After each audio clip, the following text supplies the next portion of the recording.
Alam mo ba?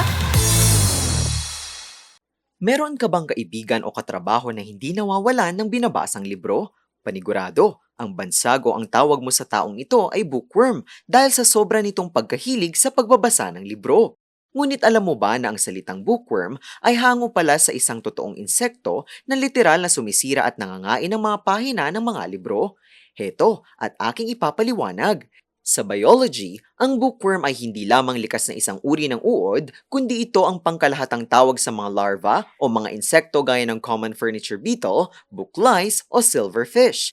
Ang mga nilalang na ito ay likas na naninirahan sa mga madidilim at mahalumigmig na mga aparador na pinagtatambakan ng mga libro o papel.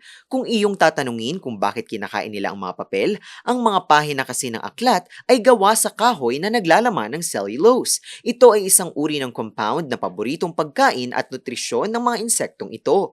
Bukod sa papel, likas din nilang inuubos ang mga pandikit o paste and glue na ginagamit sa binding ng libro dahil may mataas itong starch at protina. Sa kabilang banda, ayon naman sa mga eksperto, iwasan ang paglalagay ng mga libro sa mga mahalumigmig na lugar upang maiwasan ang pagkasira ng mga ito na gawa ng mga insekto. Maaari mo ring ibilad ng bahagya ang mga libro sa sinag ng araw at panatilihing malinis ang mga aparador dahil ang mga totoong bookworms ay likas na natutuyo at namamatay kapag natamaan ng init at hangin.